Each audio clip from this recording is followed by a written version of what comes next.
Hey, Dallas, Texas, I'm coming to you, bringing a comedy show, DallasComedyHouse.com for tickets, $10 in advance. Let's all laugh about some wrestling. The next day, I'm doing the podcast awards for the podcast movement. I'll see you down in Texas, but for now, enjoy the show. This is The Art of Wrestling with professional wrestler Colt Cabana. It's Colt Cabana. All right, how you guys doing? Come on down. Price is Right style. Here we go. You're about to listen to The Art of Wrestling, a professional wrestling podcast. It's a life podcast. It's a personal journal. It's an entryway into the minds and souls, the hearts and lives of the people involved in the world of professional wrestling. I am your host. My name is Colt Cabana. I'm a friend, I'm a fan, I'm a friend of fans, I'm a fan of Friends, the TV show. Most importantly, I am a professional wrestler, and I am sitting here live in the studio, apartment in Chicago, Illinois. Before we go any further, this is a fan-supported and listener-supported podcast supported by people just like you. Give it to you free of charge every single Thursday on ColtCabana.com, iTunes, SoundCloud, Stitcher, however you get your podcasts. A couple great ways that you can support, rate, review, and subscribe on iTunes. Tell a friend, social media. Let people know that this is the real deal. Or if you got a couple of bucks in your pocket, head on over to ColtMerch.com, DigitalColt.com. T-shirts, buttons, pictures, posters, DVDs, digital downloads. That new picture of you and me on The Art of Wrestling together, that's available. ColtMerch.com, DigitalColt.com. Hey, so this was an important one. James Mason is on the card. Directed, again, we're in the European series, a.k.a. I did 2 podcasts while I was over in England for Revolution Pro Wrestling, and I'm handing over 2 great podcasts. James Mason, England, mainly England. Some of us, I guess, from America might remember him as a guy that was on Team England and TNA back when it was on Nashville, which I think that's important if you're like, oh, wait, I kind of maybe remember James Mason doing that. The important part is because you're now like, what the fuck happened to that guy? Or what's that guy doing? Or what's his story? Or is he still wrestling? Or is he a part of wrestling? The questions go on and on and on. And the answer is yes. Yes, he is, and he's making a living, and he's making a decent living, and he's a real pro wrestler. He's a bona fide pro wrestler. He's more of a pro wrestler than most pro wrestlers. He does the job. He's on the job. And when you hear me saying I'm learning the job, or I'm on the job, or I want to know the job, this comes from guys like James who do this for a living, full time, a shitload, for years and years and years. You want to listen to an experienced wrestler who maybe hasn't gotten the accolade that he deserves, or the awards, or whatever it is. You know, it's weird why a lot of us do this. You see, a lot of us do it for the money. A lot of us do it for the fame. A lot of us do it for the recognition. A lot of people want to be on television so they can be realized and recognized as pro wrestlers. And it's super interesting to hear James, how he does it, why he does it. He does it because this is the job he knows. This is how he makes his living. This is how he feeds his family. And that's it. It's like a 9 to 5, but in a van with a ring and some spandex. A lot of you guys know my infatuation, did I say that right, for the old British style. And as I was discussing with my friend Chris Hero that I was putting James Mason on the podcast this week, Chris and I did a drive from New York to Rhode Island this week. He made a good point in saying that James is basically the last of his breed. He's the last one to come from that generation in an era where the British scene is really basically now the American scene, but they speak funnier, right? James is from the British scene, you know, from those days, back in the day, 2 Falls, grappling fans. Hello, grappling fans. James Mason will be on the card today.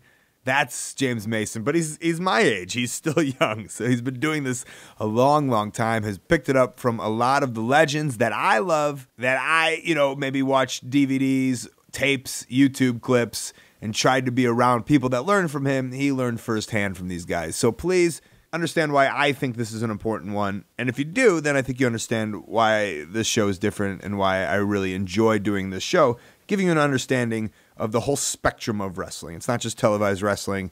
There's all different areas of wrestlers, even in the wrestling ring. Like I said, New York to Rhode Island. Did a quick little comedy bumper for the Woodstock Comedy Festival this year. Sadly, I will not be in it, but I did my part. That's like New York business. Going to New York to wrestle for ICW and Jack Sabbath, and got paid and wrestled Biff Busick, who's really, really good, and did like a twofer. Did some show biz, did some wrestling biz. Over to Rhode Island, Beyond Wrestling. Couldn't do American Rana, which is their big show in July, which I recommend you hit up. So did this one. I couldn't work it out because I'm going to the Gathering of the Juggalos, and it's in the middle of Bumblefuck, and I'm not able to get there. So I had to keep my commitment to the family. But I still recommend Drew at Beyond Wrestling is doing a really good thing over there. It's Providence, Rhode Island. We did a Secret Art of Wrestling live podcast that'll come out in a couple weeks. I found a new star in this little boy named Aiden. He's on my Cut My Promo this week, and I'm also going to put out a YouTube clip when that podcast comes out. So that was my weekend.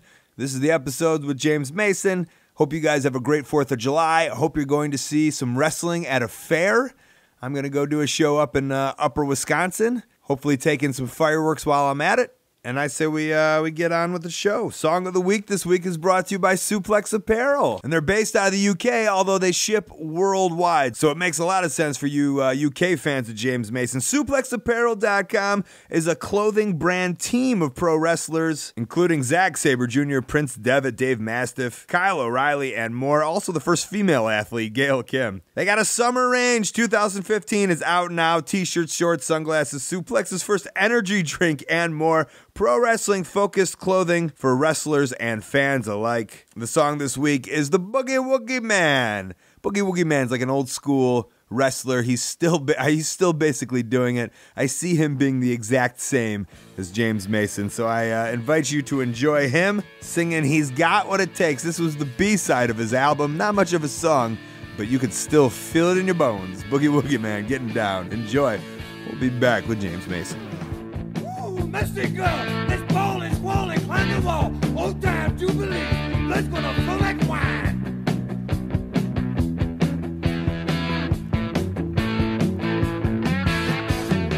I'm here to Jimmy Value, baby. I'm not Coca-Cola, I'm all over.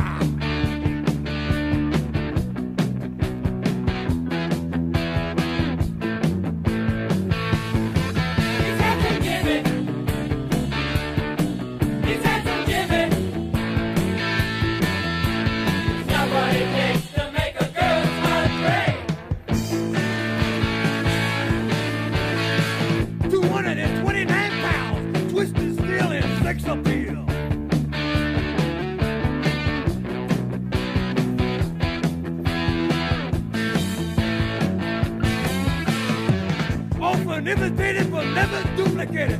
Rich girl lover in Polka's Creek. So I try to make it as comfortable as possible. Okay. By just sitting spread eagle in front of you. Yeah. Just ready to go.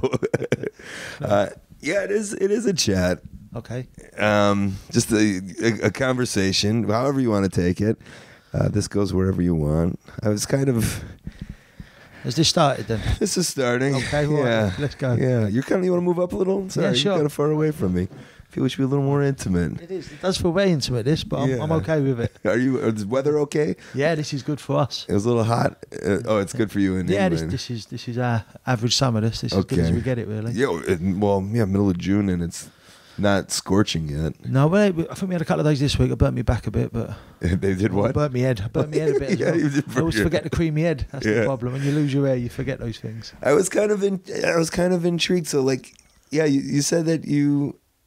Great. This is amazing for coming on the show. You were actually one of the people, God, I've always wanted to have on the show. Okay. But in a weird way, I just never thought, you would be into it or know what it was, or I don't know. You seem to be a guy always on your own path a little bit. Yeah, I do like my own space. I am a bit of a loner at times. But I think it was Dean Allmark that got me into it last summer. I do the summer one. We do X amount of shows per week, as you probably know, the camps. And so I spent so much time on my own. I was camping out some nights. I was sleeping in hotels on my own, and I just wanted to pass the time, really. I try not to. You said, Dean, what can I do to pass? Dean, Basically, I'm so bored. it wasn't really the bored word, but yeah, there was odd times when I had an hour to spare, and I think I said to you earlier, you get a bit of time to spare, you're driving on your own, and he gave me a couple of these things, he downloaded them for me. I didn't even know how to download them on my phone. Do you have an Showed me how iPhone? to do it. No, I've got a Sony thing, which is equivalent of it. A smartphone. Yeah, so I can download stuff now. Dean's put thousands on, and they're brilliant. So I just listen to them all the time. I keep running up my data. I keep getting texts from me company saying that the data's run out. But yeah, so I get a bit of Wi-Fi, download some, and then when you're travelling, it really passes the time. Even wrestlers that I've not heard of, which is a great eye opener. I mean, there's some wrestlers that obviously I know well, I've heard of, I've worked with them, and to listen to them is fantastic. But some of the people I've never heard of, that surprisingly how entertaining they were. But this kind of show is based upon your life. I mean, like, essentially, you're the wrestler who would understand, who's been in all these locker rooms, who's talked to all these people. You know what I'm saying? Like, I mean, how many? Like, I say I've done a lot of matches, right? And I would say, going on 17 years now, somewhere 2, 3, 3,500 matches. Like, is that like a joke? Is that a joke for you? Well, I don't know. People ask me all the time, how many have you done? And I tried counting at one point, and I got to 1,000. I think I was sort of 18. I got to 1,000. When you were 18? When I was 18, and I just stopped, and it went on and on. I couldn't even put a figure on it. I don't even think about it now. And how old are you now? Do you mind saying? Yeah, I'm 36 next week. Yeah. So 22 years I've been doing this now. So I've been very lucky. Obviously, I was working for All Star and still do. So the volume of work you can get, not so much now. You need other shows, but up until about 5 years ago, the volume of work you got through All Star, Brian Dixon was just fantastic. You didn't need to look elsewhere. And you were wrestling twice, sometimes 3 times a day? Oh, yeah, 3 times a day, easy. And you could do 2 shows on each one of those shows. Right. Yeah, you're doing 2 matches. Yeah. I mean, I've been known to do 2 matches. Sorry. Is that blowing your cover? No, not really. No. Okay.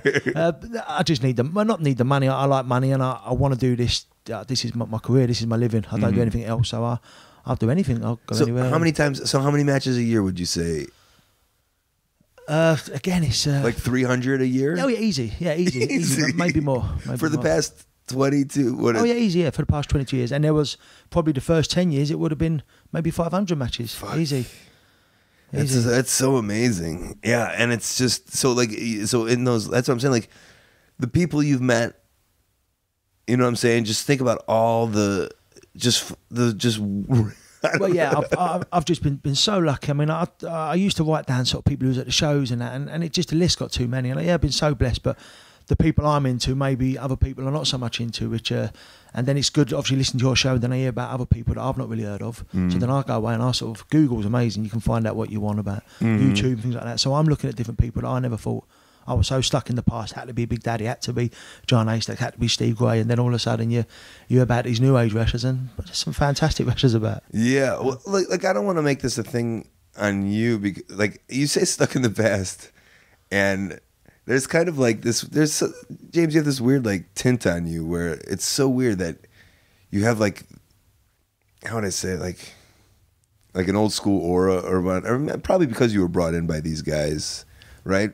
Well, yeah, I mean, that's how my first 2-3 years in the job, I was surrounded by Steve Grays, Danny Collins, Mike. But I always see you as like a guy who is a little late getting the iPhone. You know what I'm saying? Like I said, and almost like that's why it's so fun when you reach out and you're like, I just discovered podcasts. Well, yeah, I am. That's when I say stuck in the past. It's not just the wrestling side of things. I mean, the music I like. I'm into a bloke called Joe Longthorne, Max Bygraves. These people that you've never heard of them. And these are, Max Bygraves died a couple of years ago. These are old sort of singers, and I mean, some are still going, but so I'm stuck in the past with everything, not just the wrestling. And I'm one of these people that didn't want things to change. I still liked videotapes. I still liked a cassette tape going in the car. Now you have to plug a wire in to turn your CD on. But when we get into we'll get into the wrestling and stuff, but like from my outside perspective, not to diagnose you or whatever, have you ever thought about that in terms of wrestling? Like, as wrestling's moving forward, and especially like you've seen the weird dynamics of how like wrestling has turned into, especially like it's almost turned into lucha libre now, right? Well, yeah, I think that's I don't really want to go change. I like what I used to do, and I still like doing. I still believe what I do, and I think a lot of people agree. There's still a place for that on every show, anywhere, because it does still work. So I see certain shows, and I see things, and I think, well, what I do is going to work here because no one else has seen it. So, yeah, I mean, I wish things hadn't changed so much, but things have to change. And the ability of what, and I'm not just trying to sort of blow smoke up people's asses, but the ability now of some of the wrestlers, I think, are miles better than what they used to be. But the character isn't there, the stories, in my opinion, ain't there. So that's where it differs. But ability-wise, now the wrestlers, well, they couldn't touch them back then. Well, when I go on some of these shows, like I've been wanting to do a podcast with you for a long time now, and I haven't been on. The last show we did was IPW or Rev Pro, right? Yeah, a few years ago. And we wrestled each other. Yeah. I don't think I had the show at that point. No, you didn't know. Right, and so since then. I started it. You were the ideal one, like someone who I wanted to have on. I just never, and I was always like, whenever I go for a show, I'm like, I want to be on a show with James, and I'm not on the show with James. Yeah, I was probably doing some fatal carnival somewhere, setting up a ring in a field and pimping myself out probably. So, and I'll ask the promoters. Like I've asked to a lot of promoters, hey, can we get James on the show? Selfishly, because I want to do a podcast with him. You know what I'm saying? And you're not on like. I know there's, and like maybe we could talk about the two different varieties of shows because especially this is like an internet crowd, you know what I'm saying? And some of these shows I do would be like a quote unquote internet show. Yeah. You know what I'm saying? And like I'm weirdly trying to get at that. Like I wouldn't call you an internet based wrestler for that internet fan. No, but I think that's why when you asked me to do a show, I was so happy to do it, and I've sort of made myself available to do it because I do want these other fans, I want these other promoters to know that I can't exactly work that style, but what I do, I believe will work at these type of shows. I could be wrong, but I believe it can. And my point is that you're a world class wrestler, you know, the top of Britain, and you've been for a long time. And like, hopefully, we can, you know, open some eyes and get some eyes on you, or hear your story. That's what I'd like to do. Which is a crazy story, I think, and hopefully make that transition of, you know, get. It's so weird to say like raise your profile because I think. Like, what are you aware of? Like, what your profile would be? Like, I'd imagine you're like. It's hard to say for you, but for me, it would be like there's that aura of everyone looked at Robbie Brookside, you know, for years, and then like the next like. As Robbie will get older and you come in, it's like James is the guy. But then you say something like Robbie Brookside, I mould myself not so much on him, but I see what he used to do at shows, and he never changed. That was his way, and his way worked every show. I see him on every different type of show, internet type shows, family type shows, every type of show you can think of, and he still steals the show. And I'm not saying I'm going to steal the show, but I still believe that on every show there's a place for myself, there's a place for Robbie Brookside. For those sort of wrestlers, there's still a place for them. And so yeah, I'm hoping today does give us a chance to maybe show that. Started at a young age. I guess when I came over, well, I guess I first heard about or really started getting on you is you were in that book, The Wrestling, right? Oh yeah, they're selling that in the works at the moment. I think it's 50p a copy. I was in there with my missus the other week and we saw it. I said, look, you're not going to believe this. And she really impressed me. It works as a He's like a book shop. I think it's the first time I impressed my missus in the 10 years we've been together. So, and you were an integral part of this book. Was it Simon Garfield? Simon Garfield, yeah. He just a nice fella. He just had a real interest in wrestling, and the book seemed really genuine. I've read the book, and it's a good book. I remember when I came over here years ago, people were like, "This is the book you have to read. This will kind of like sum up British wrestling for you." Was it when it came out? Was it a big deal or? No, I don't think it was at the time. It didn't come across as a big deal. I think more so now with like a new sort of. See, I haven't heard about it in a couple of years. Yeah, there's like a new burst of wrestling. Wrestling is very popular in this country at the moment. In some ways, it's very popular. In other ways, it's gone back. You know, as you're probably aware. But yeah, so it's only now the book's gone popular again. I don't know what's happened all of a sudden. But no, when it first came out, it didn't seem a big deal. It was the making of it was a big deal. There was a lot of interviews. He was turning up a lot of shows. Shawn Michaels was in it, right? I remember. You don't remember? Maybe. I read it for years. I remember it stuck with me forever. Was like there was a quote from Shawn Michaels being like, "I've eaten so many chicken breasts that like I can't take it anymore." That rings a bell, actually. Yeah, I think right? It's talking about diet and stuff and things like that. Yeah, you're right now. And I was just thinking about him being on the road, and like, and the British wrestlers being on the road, and thinking like, oh, they're doing the same thing, but Shawn Michaels is becoming a millionaire, and these British wrestlers are just being British wrestlers. Yeah, but that's true. I think with British wrestlers, we just stay with what we're doing. I think we actually enjoy what we're doing. I'm not sure how it is abroad. I don't know, but I'm sure those Americans enjoy it as they're spending I'm sure their they're making all those millions. But I don't think at the time we're thinking about money. I can honestly, when I go to a show, I've got a show tomorrow night that I'm not supplying a ring, so it's completely different wage structure for me. But it doesn't matter. The money is not important to me when I go to the show. It's just I'm just going to work. I don't think about the money per show. So I think that the British wrestler was just enjoying himself. I think he was having such a good time on the road. And it was an easy life. I think as much as it was hard, like hours than that, it wasn't hard. You know, you was having a good time, and the lads I used to travel with back then, it was good. So you didn't worry about these people making millions and we're stuck there. We just enjoyed it. That's what I think. How old were you when that book came out? You were like 17. 17, I think. I'd left school. I just started driving. So yeah, I'd say about 17.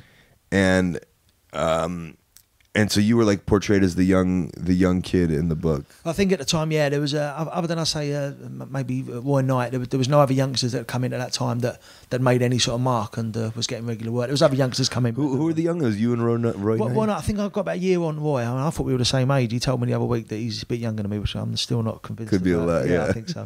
But I think, as far as I'm aware, we were the only two that I remember that stuck out was the young lads that was regular working, that was not so much get the push, there was no such thing then, but that was regular working and yeah, sort of getting themselves over on the shows. Well, what was getting, because there was no television in England. Well, yeah, I think that word getting a push, I mean, I hear it used so often, and I don't really know what it means really. Or back then it wasn't, because if you went to a show, we won, it didn't matter who won or lost. If we had a good match, people remembered it, and that was your push. You pushed yourself. You could be put in the good matches, or you made the matches you was in good. But there was so I mean, essentially getting a push would be the guy who's getting better, right? Well, yeah, if you're getting better yourself, you're pushing yourself. So the promoter can put you in the right matches, put you on the best people. So I suppose Brian Dixon was pushing me to go on with Danny Collins in your first week and Mal Sanders, Steve. You know, that sort of training you can't learn. No one can train you that. I don't believe you can go to a training school and learn that. I was wrestling in front of 500 people, on with these people. Wow. And you know yourself. You've been on with some of these guys. You know what you learn. You know you see a different side of the job, and you go away from that. That's a training. But amongst the boys, like as you're wrestling, there's those guys like, oh, I want to wrestle him. Look how like, especially like if we're the same age. And it's like, oh, like that's the guy I want to wrestle to get better. Like, and essentially that's, I think that's how you think, like, that's the push. Like, oh, that guy's getting a push, but no, it's he's better, or he's getting better. He's one of the better ones. He's going to make me better, and not the Mal Sanders and those guys. I'm saying like along, like in your own age group, right? Because that's the thing. I think I've heard other people say the only way to get better is by going on with better people, but. I mean, I think any match is going to get you better. Any experience in front of any crowd, 10 people, 10,000 people, you're going to get better. So, yeah, if you can push yourself in a match and you can... Yeah, but why do you and Roy Ray, like, it's like at that time, you're the one that comes out of that group, right? Like, would you say you have like a class almost? You know, like I could say like of my group, not even but my age group, there's guys like Chris Hero and CM Punk and, and even like... I guess that I'm like even Seidel, like those were, and those some people. There were other people around us who just faded away. I don't know if you start getting this age where you might meet a woman, you might want to buy a house, you might want certain things, and at the time I couldn't have done what I was doing at 15, 14, whatever. I was making £10 a show. The money was irrelevant, and as long as I had enough to buy me chips, get a beer at the end of the week, that was all I needed. I didn't have a car, so I could keep pushing myself. I think these people realise that unless they're going to go to America, unless they're going to get this big break, that wasn't really happening.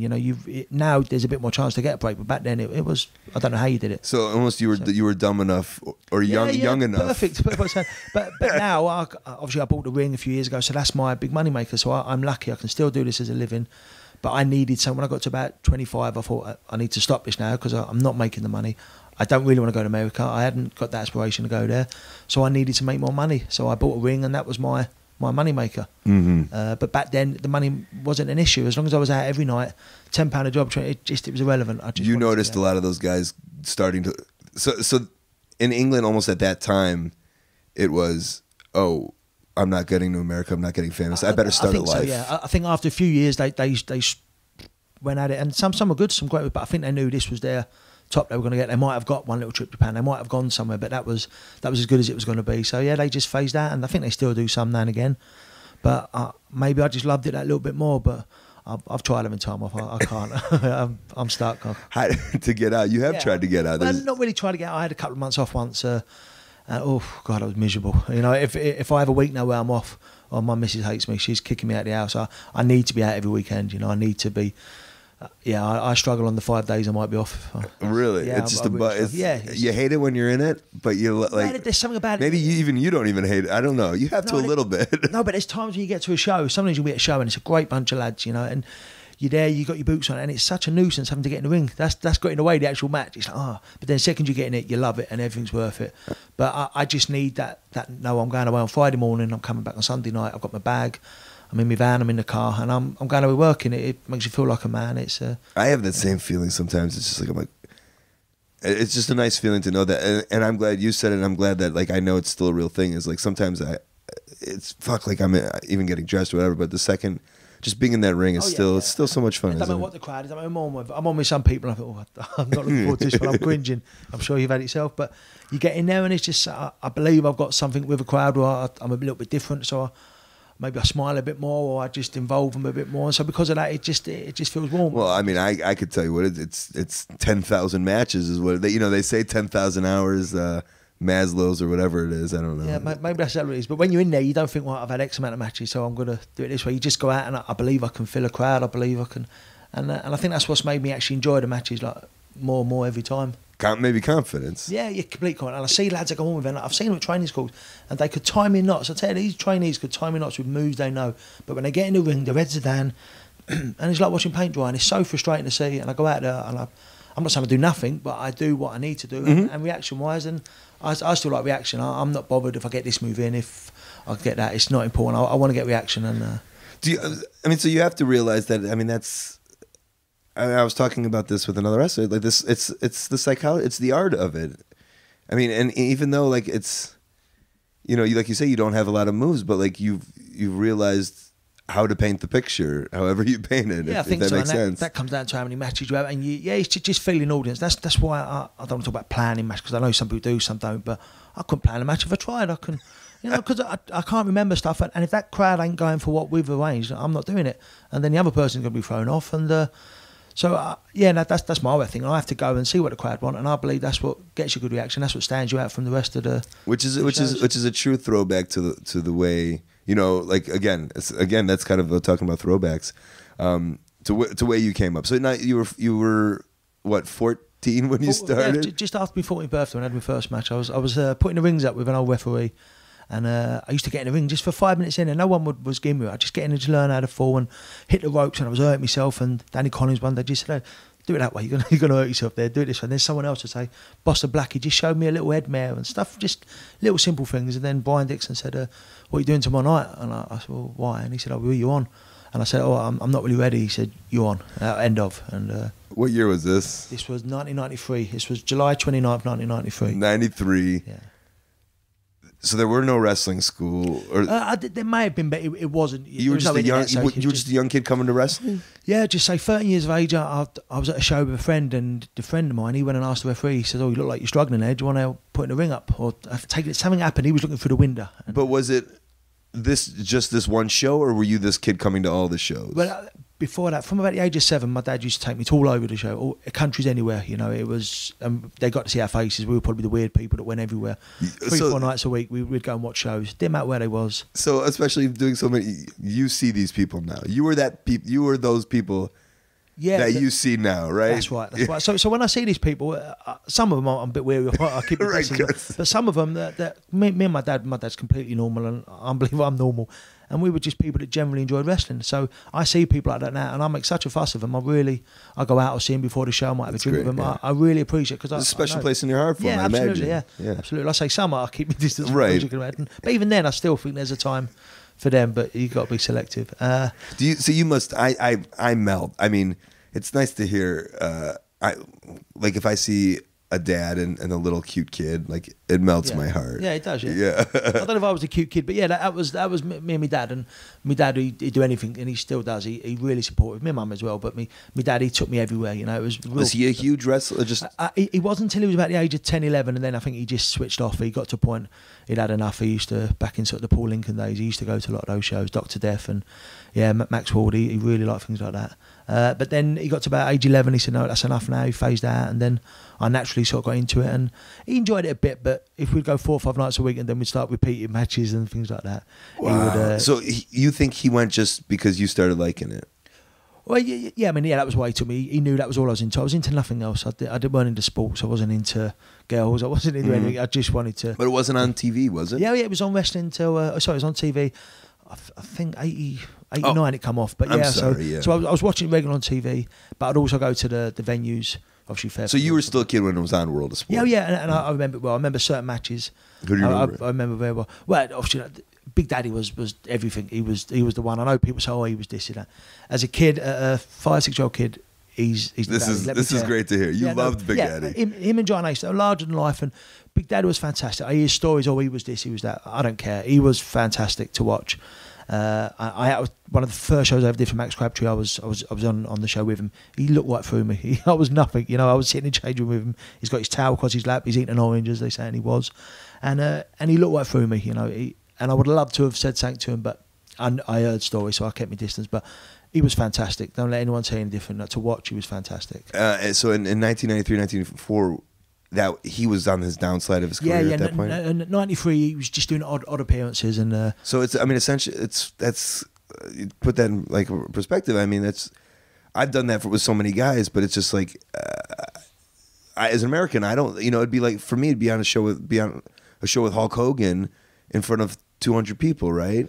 Yeah, it was a shame to see, but again, I had tinted glasses then. At 14 when I started, I didn't see. I didn't know if there was 1,000 people out or 20 people. Like, it didn't matter to me. I was just there at a show. And you were still in awe that that Daddy. You were sharing a locker room with him. Yeah, again, he looked right through me. Didn't even give me the time of day. And but then people like John Haystack. I wrestled John Haystack in my first year. I'm not trying to name drop. I love it. Yeah, these the biggest match I probably had to date was myself and Brookside against Colt Cabana and John Haystacks.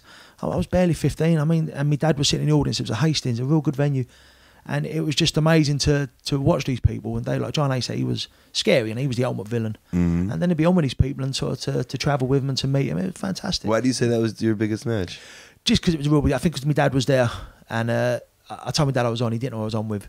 He seen me and Brookside walk out, and he said, "Oh, he's in a tag match. I've seen him do a tag before." And the next thing I know, Colt Cabana walks out, and then John Haystack walks out. For your dad, who sees his like 15-year-old kid in the ring with John Haystacks, it's a big deal. Mm-hmm. And, huge crowd, or yeah, it was a fair crowd. Hastings had its up and downs, but that was one of the good ones. Right, I guess to be a dad taking your kid 4 times a week. Oh yeah, easy, yeah. And then then just a couple years later watching him. But that first year he come to nearly all shows. Now I can't get him to a show. He just doesn't come.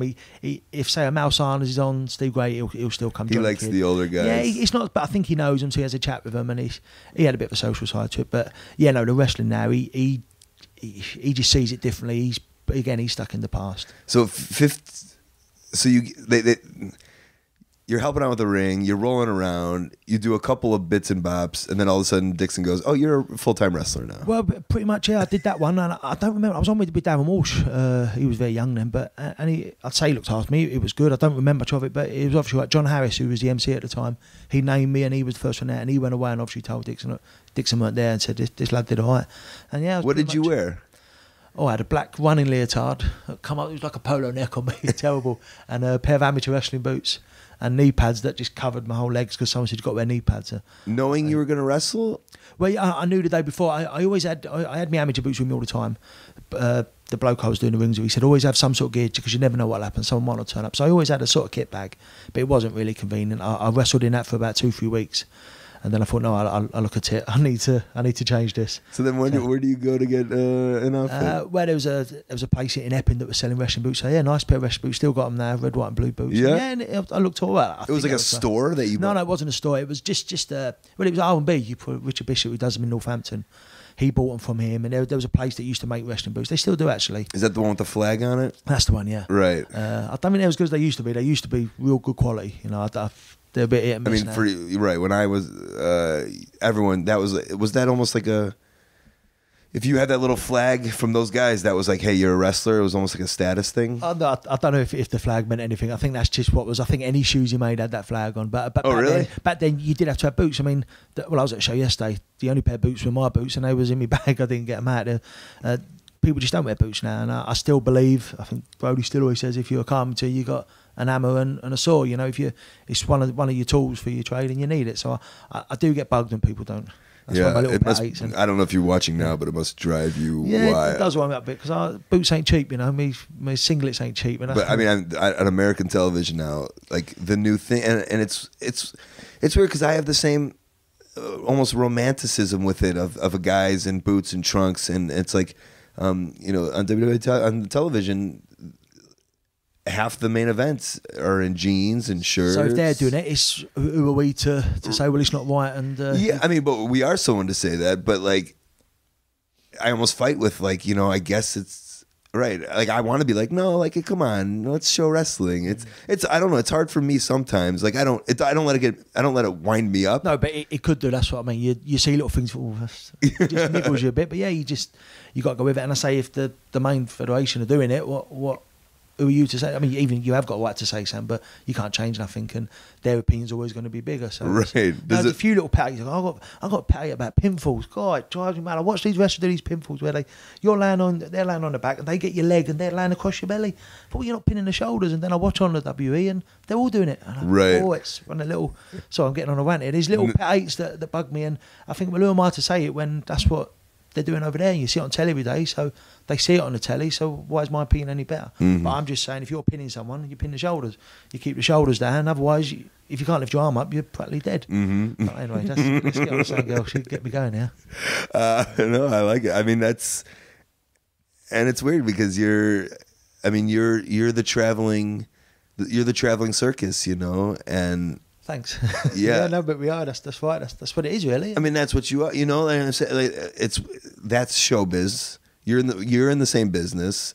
I feel I'm stuck. So I feel like if I could break it down, I'm stuck in between James Mason and WWE. That's my career. Like a little bit of traveling circus, Yeah, okay. a little bit of like, somewhat entertainment, but like obviously I haven't been on television. I mean, you might have been on more television than I have. You were on TNA. You did some TNA stuff for a second, right? Yeah, that was a great time actually. Me and Frankie Sloan were just idiots, We ruined maybe an opportunity we had there. We just got pissed every night. We just treated like we didn't turn up we should have been there the day before for some sort of rehearsal thing. I think just not the matches, but we need to stand here at this time, and we were pissed. So hold on. We just made fools of ourselves. You're 20 something. TNA brings you over for.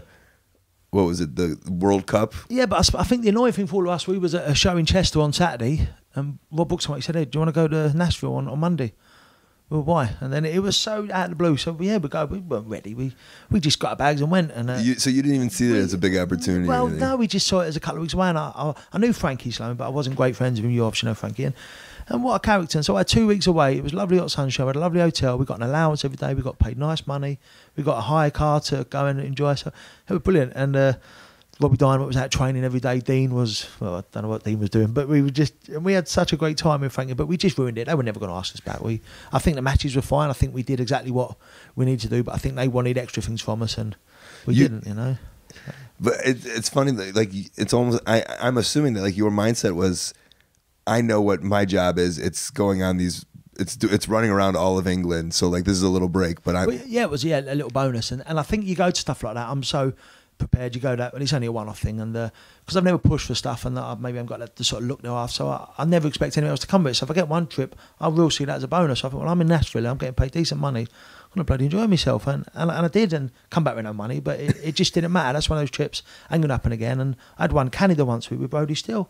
I mean, probably one of the best weeks of my life. It was stupid. Again, the wrestling got in the way, but it was such a good fun trip. I knew it would never happen again. Right. But I had such a good time, and I think sometimes in a job you deserve a little blowout, and you deserve to enjoy yourself. Did you do? You always hear about the weird. I always heard about maybe from Regal and from those guys of those just odd places that they would all go do those trips. I remember Dragon once went to.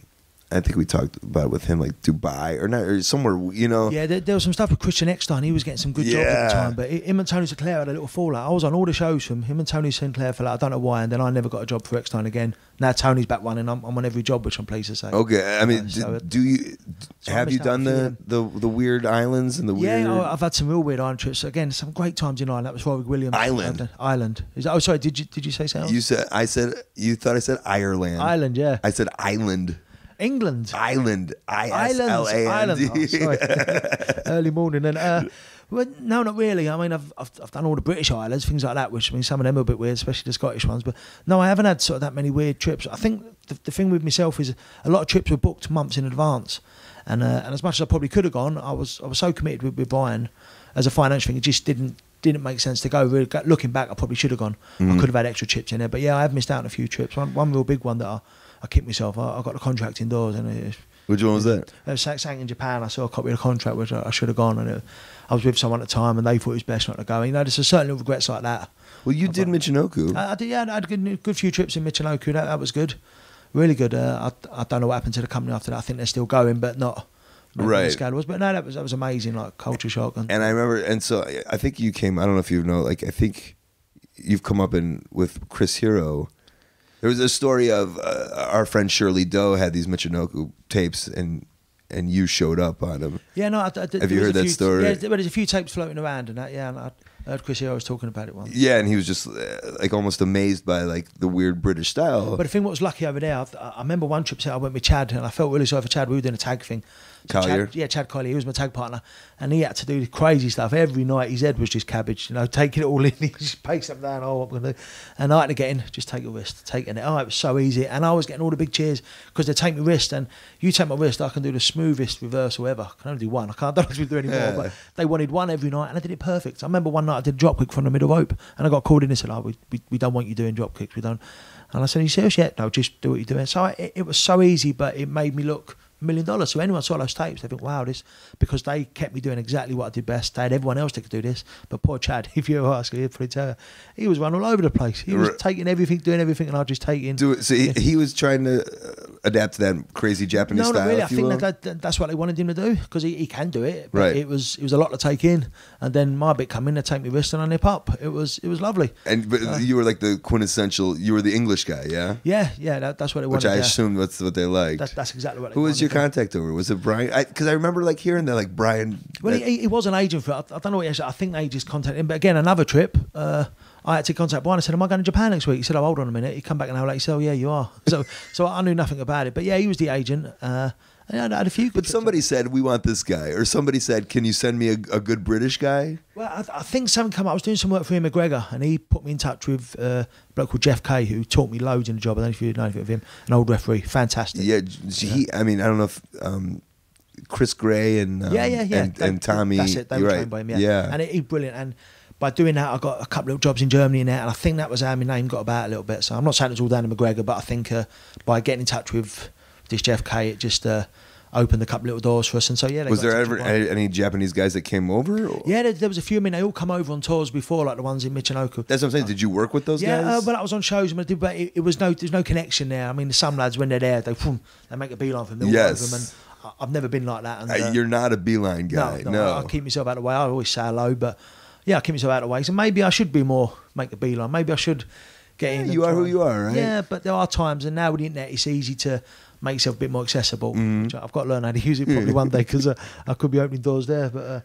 so yeah, no, I never really got to know him too well. But once I was over there, again, I kept myself to myself over there, which again, I probably didn't help myself. Over in Japan. Yeah. Well, that's a little harder, isn't it? It is, but I mean, there was times when I could have made myself a bit more sociable, but I did like walking around a town. I get to a new town and I do want to walk around the whole town to say, well, I'm in here, I want to see it.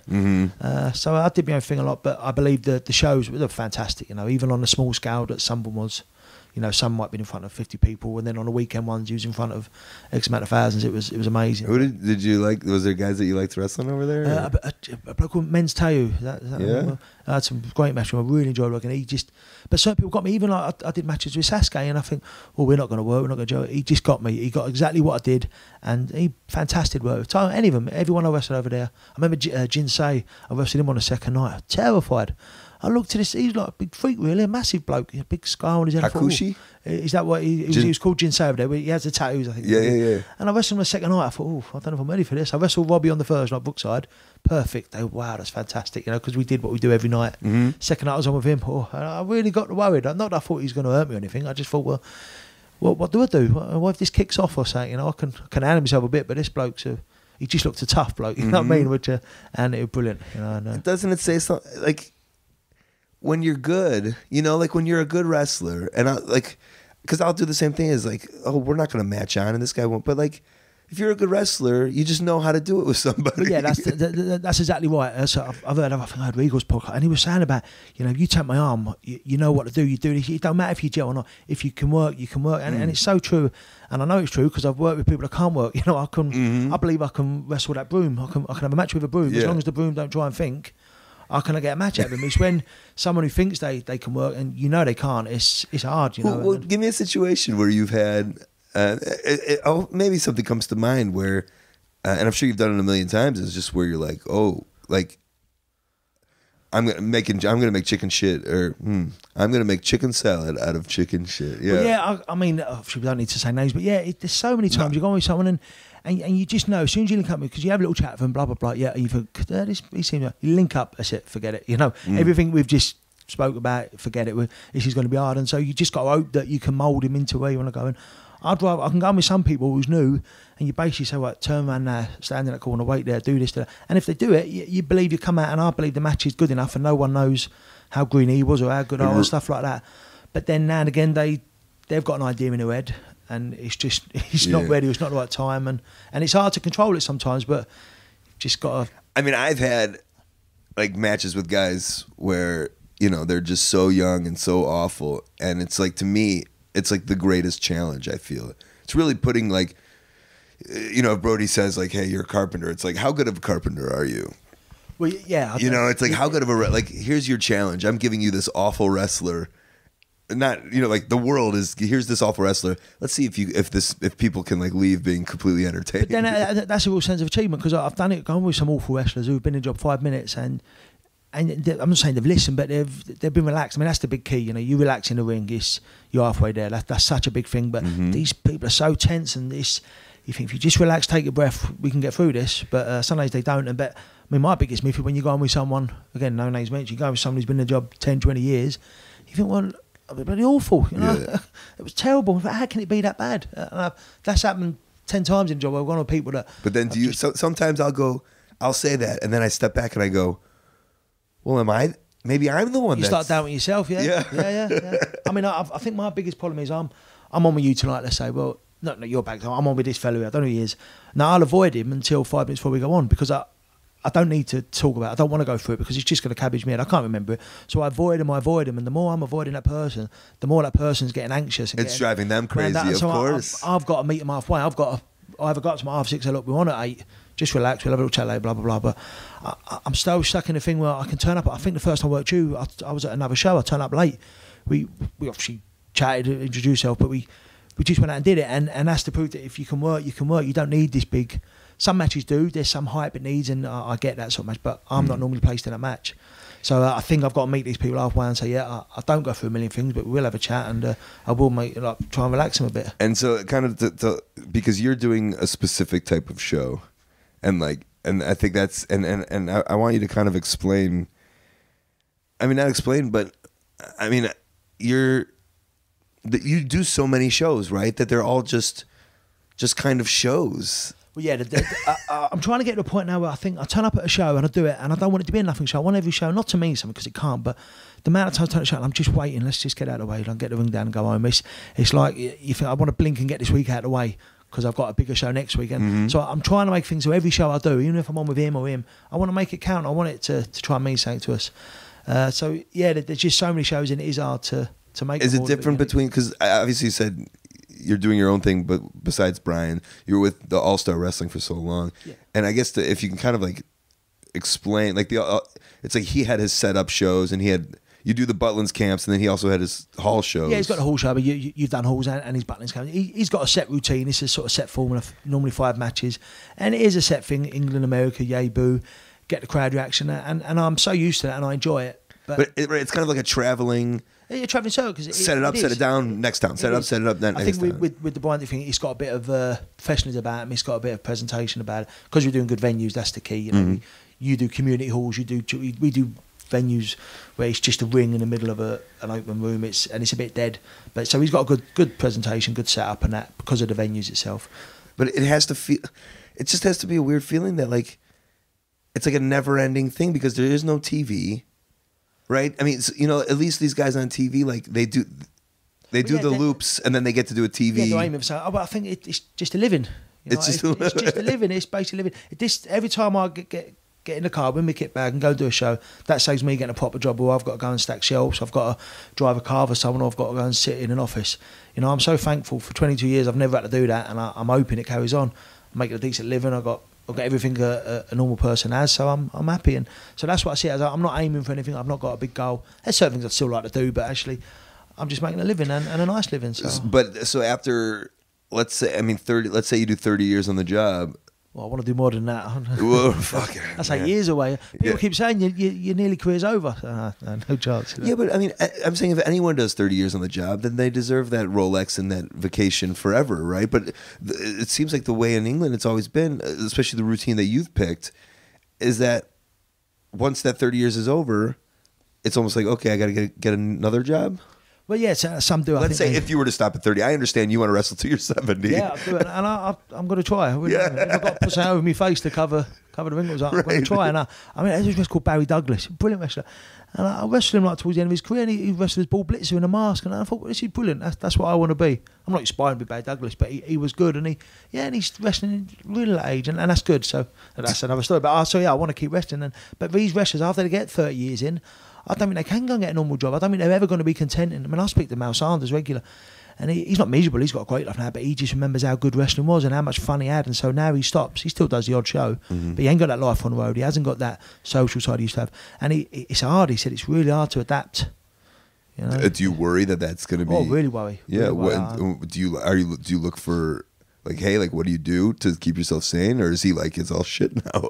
No, I don't think it is that. I think he does stuff. There's a lot more wrestlers' unions than there used to be. There's a lot of sort of meeting, especially the summer lads meet up a lot. We was with them like last week somewhere, so I think they still do stuff like that. They all keep in touch. So there's a good community with some of the older wrestlers. But I think, I always find you chasing the good times. My first 10 years in the job were fantastic.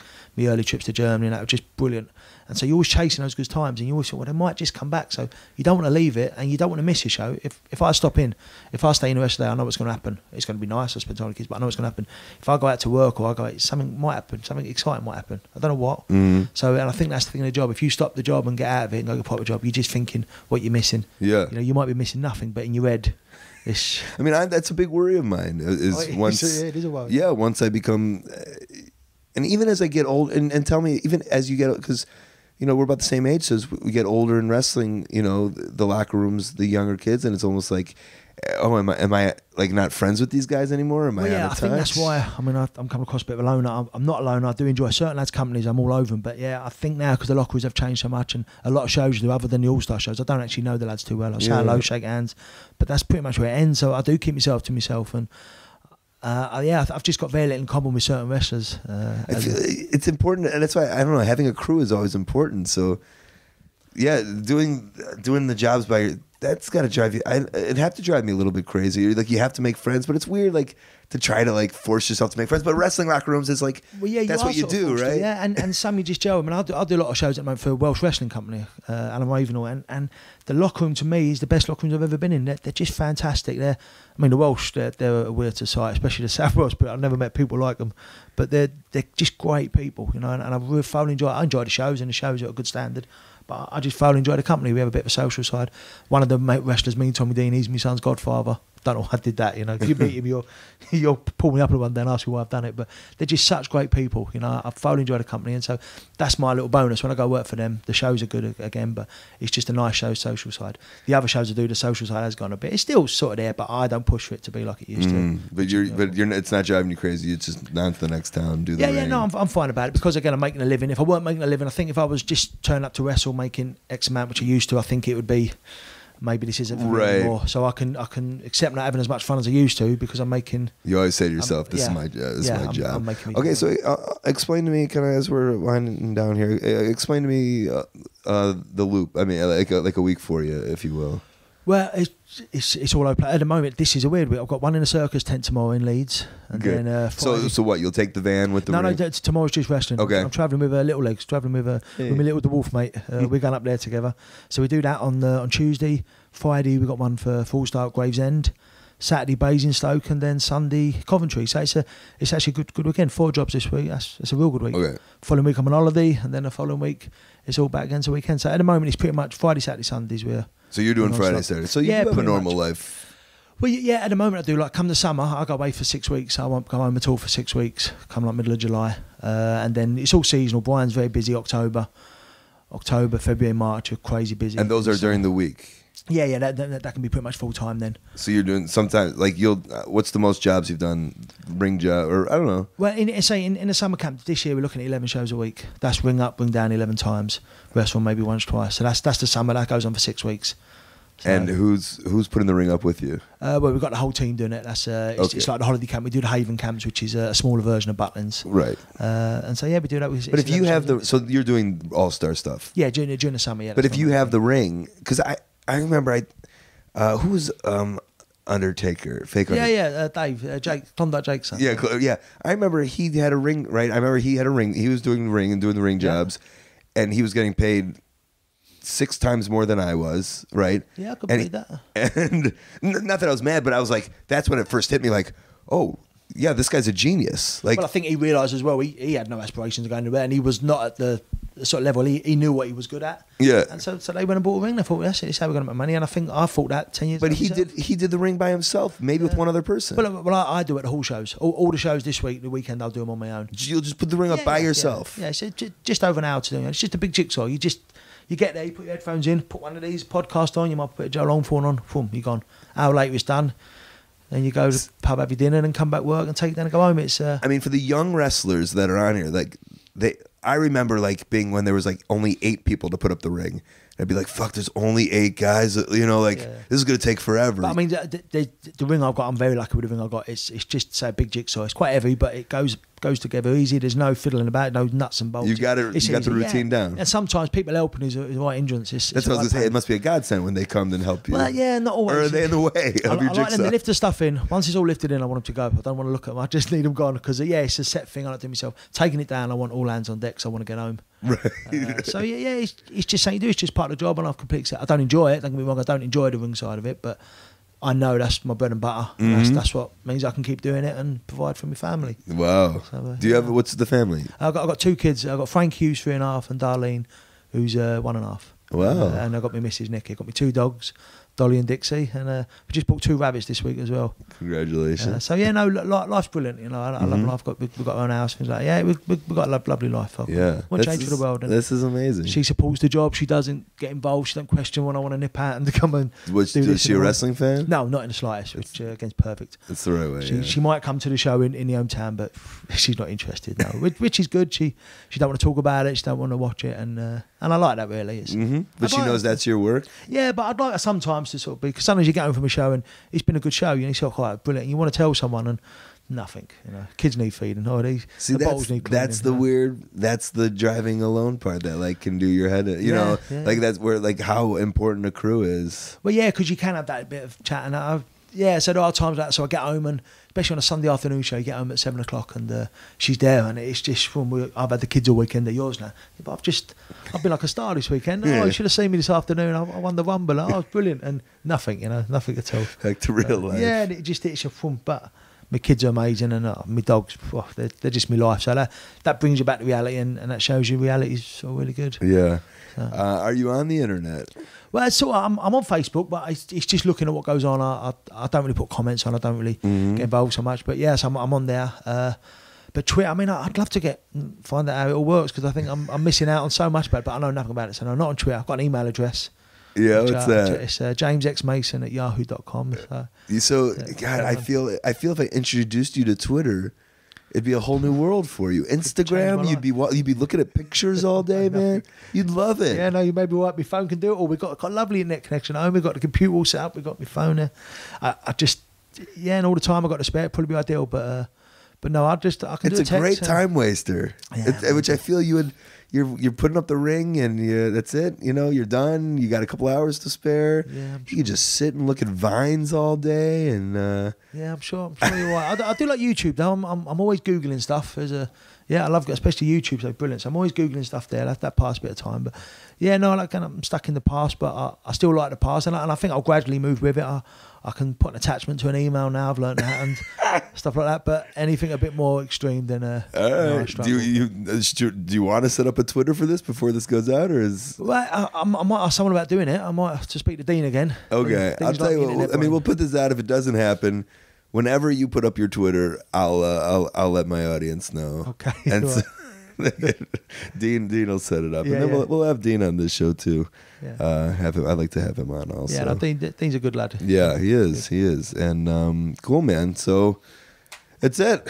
Enjoyed that. That's it. Yeah, I appreciate it. I didn't know what to expect there, but it's Just a chat, man. It's good. I think people will realize it's so important for people to see other sides of the wrestling world. Well, I think so, because you have in your head, I was driving here thinking, well, I want to try and talk about that and I want to mention him, but it don't come up, and it doesn't need to. I think the people get what you're about. Do you have something that you wanted to... No, just certain, I mean, certain wrestlers that I just wanted to thank, like, I say 22 years, so I've had a good career, and I want to thank like Steve Gray. I can't thank him. To me, he's the ultimate. He is the best wrestler I've ever been on with, been around, and taught me so much just without him even realising he's teaching me. So thank people like him, like the Mal Sanders and the Johnny Kids that I spent so much time when I started with.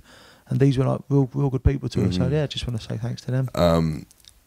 And I've said on here to YouTube Steve Gray, but if you haven't watched Steve Gray, like, because I had Johnny Saint on the podcast. I only heard that the other week. I had no idea. Yeah, and it's just like, and like hopefully like I help open some eyes and some ears to that style of wrestling. Yeah, because I think everyone talks about obviously Johnny Saints and Johnny Kids, and they're fantastic. I'm not trying to take it away because they're, what they are, but to me, Steve Gray is as good as them. He's smooth, but he's got a niggle to him. He's got a snarl, and he looks edgy, and I like the edginess about it. So he's as smooth as them, but I don't know if he gets to. I don't know if people sort of know him. He's not as much of a gentleman. No, no, in real life he is. Oh, but I'm saying in like the ring, he's got a niggle. Saint and Kid, they were just they're smooth, and it's so smooth, which is mesmerising to watch. Steve Gray is as smooth as them, but he snarls, and he looks like he might just bite your ear off when he gets your head, and I like that. And I think he taught me how to sort of react with people and how to get that extra little bit of reaction out of a move. Then everyone gets a clap out of this move, but if you do it this way, you're going to get that little bit more. And so I really appreciate things like that. Yeah, the Grace. There's a bunch of Gray Saint matches. Yeah. Because that to me that was like the two guys that did it, but it was two opposite sides. Yeah, but it worked, didn't it? Yeah. But there's a match you should look at. I've thought of you. I don't know if you know much of Billy Toronto's. Billy Toronto, yeah. Fantastic. But there's a match on YouTube with him and Steve Gray. And bits you could take out that for sure for your mate. But brilliant, he's got the ultimate comedy wrestling, in my opinion, on with this bloke who's not sure how to take it and he's getting a bit angry, but it's really works. Do you know who my guy is? Go on. Vic Faulkner. Really? Yeah. He was at the Wrestlers Union last week. Really? I was there on a Friday, I didn't go on a Saturday, but him and Burt Royal will turn up. Vic and Burt Royal. To me, the way you say it, I think the way you say Steve Gray, but I mean, you worked with him. Vic Faulkner I like because he always had smile, a smile, yeah. But cheeky. He was. That's a good word. And like, and my style of wrestling, right, is comedic, but reality based. But I think the best, sort of not comedic wrestlers, but wrestlers who do get the good laughs, the ones that people know can actually work as well. Certain wrestlers that try and do the funny stuff, and they know they can't really work, so they don't get the. But Vic Faulkner, he'd get the odd laugh. Billy Toronto's get a good laugh, and they could actually do it, and so people know actually he can work, so they want to laugh at you because they respect what you do. Does that make sense? Yeah, it makes all, and it sums. Maybe it's been what I've been looking for to validate my career. Because people do comedy and they just. I was thinking about this the other day. It's like you have to really be able to wrestle. Yeah. I learned the wrestling part first, and then I add just my stupid sense of humor into it, and it works. It works, and it purely because you say you did it that way. If you try to do it the other way, I've seen wrestlers coming. I want to do this comedy gimmick. Well, it's not going to work. Forget it. Don't even try it. It's an order of it, and it does work. No, I'm not. It's no thing as comedy wrestling, but if you can do wrestling and make people smile and laugh as you're doing it, good on you. There it is. Because that to me is more entertaining than some of these big scientific matches. I'm not saying I'm bored at watching them. I can watch them live. I can't watch them on YouTube. I'm saying I need to hear the reaction that goes with it. But it's one of those sort of matches. The stuff I YouTube, I mean, some white random stuff I YouTube, and people send me these links for these random matches, and I love them. Just random are the better. Weird. Have you seen the $5 wrestling? No, never heard of that. No. Oh man, I'll send you a link to that. Oh, I've never heard of that. Yeah, but I'm the same way. And I was talking to a buddy the other day. Just watching live wrestling is so much better than. I've been on shows and I thought, wow, that was fantastic. I did one for Mark Sloan, the Noah show, a couple of years ago. They were brilliant, and I come away so happy. And he sent me the DVD of it. Oh my God, it bored me to tears. And the shows, Chris Ells and people like that, and I'd not seen. Says, oh, he was on it as well. And fantastic. And I thought, wow, watching them, I didn't realise they got that good. I didn't see them for 10 years, and bloody hell. And then I watched a DVD of it. Oh my God. Yeah. I just need to be there, and I need to see that reaction. I'm with you. Well, hopefully these guys can come. Anybody out here in England could see you live, and yeah, I hope so. I'd almost say you obviously don't have a website or your schedule or anything, right? No, like I say, if anyone is interested, yeah, I'm very much available on certain days, and yeah, if they can want to contact us, say the Facebook thing is. They just type my name in there. Yeah, but also if they're a fan, like if they just see a random show in England, you'll probably be on it. Well, yeah, so. that's the thing. The amount of times you do these rounds, I'm at a circus tent tomorrow night, and I know someone comes and says, "What are you doing here? You should be on this show." But yeah, I wrestle anywhere for anyone, and as long as the money's there, and as bad as a show can be, I believe having someone on there can still add something to it. So maybe some jobs I shouldn't take, but I need to pay bills. And yeah, that's the job. Yeah, awesome. I appreciate you coming on. Yeah, no, thanks a lot. All right, James Mason on the show. Thanks for coming on. Again, I think if you are someone just getting into wrestling and you don't look like one of those people on Tough Enough, this is a real wake-up call and a reality check, for which I'm not sure. For a guy like me getting into wrestling, it would have been amazing. I would have been like, oh my God, there's all different ways that you can become and you can work into pro wrestling. For some guys, it's like, oh fuck, I don't want to do that. Depends where you are on the scale. Also, if you got someone who wants to get into wrestling, maybe pass this episode along. James, thanks for coming on, and feel free to listen to as many as you want on those ring jobs that you got all across the country. All right, before we get out of here, let's get into some plugs and upcoming events. All right, the best way that you can support, ColtMerch.com, DigitalColt.com, Twitter and Instagram at Colt Cabana. I got a Facebook/AOW podcast. ColtWrestling@gmail.com is my very public email. Maybe you want to put me on your upcoming show or convention. CutMyPromo.com is my YouTube show. ColtCabana.com is where you can see the P.O. box. And it's brand new. Brady Russell helped me update it. It looks pretty good, right? All right, upcoming Saturday, July 4th, Mountain, Wisconsin, UTLentertainment.com. Thursday, July 9th, Appleton, Wisconsin, GlobalForceWrestling.com. Friday, July 10th, Waterloo, Iowa, NWHOF.org. Saturday, July 11th, New Albany, Indiana, Facebook/RoundPeg Promotions. Sunday, July 12th, Houston, Texas, ClutchCityProductions.com. Friday, July 17th, Marinette Park, Illinois, AAWrestling.com. Saturday, July 18th, Clinton Township, Michigan, XICW Detroit.com.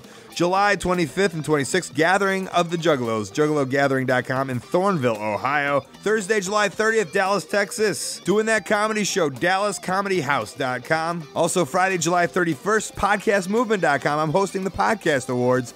Free to attend that, absolutely free. And August 7th to the 31st, Edinburgh, Scotland. TheStand.co.uk is where you can get tickets to my comedy show for myself and Brendan Burns. Except for Sunday nights, where you can go to insanewrestling.co.uk, get tickets to the live show and the podcast that I'm doing right beforehand. There it is. That is the show for this week, guys. All done. Big thank you to you at home for listening and telling some friends. Thanks to James Mason. I was afraid to ask, I think, for years because I just figured he didn't know what it was. But now he does, and it worked out perfectly. All right, thanks to Cable Guy Jeff and Stu Stone, Kid Russell, Matt Jenkins on the music, Dave Miller with the tech. How about those sponsors? HighSpots.com, hundreds of full-length titles available to download, plus all the $5 wrestling titles. AMA, knee pads, gears, mask, Kevin Steen shows, they've got it all. OneHourTees.com, help run ProWrestlingTees.com, the place where you can directly support your favorite independent wrestler. Directly. Goes right to them. TweakedAudio.com/Colt, the earbuds that I use, get over 30% off and free shipping just because you listen to this show. You're the ones that stuck with me. Listen to the plugs. Listen to me bullshit. Listen to where I'm going to be in this world. And I appreciate that. You are the ones that I super, super, super, super appreciate. I appreciate everyone, but you. You know who I'm talking. I like you. Like a lot. Does it get weird? Yeah, I'm gonna leave. All right. This has been The Art of Wrestling. For Colt Cabana, I'm Colt Cabana. Thanks.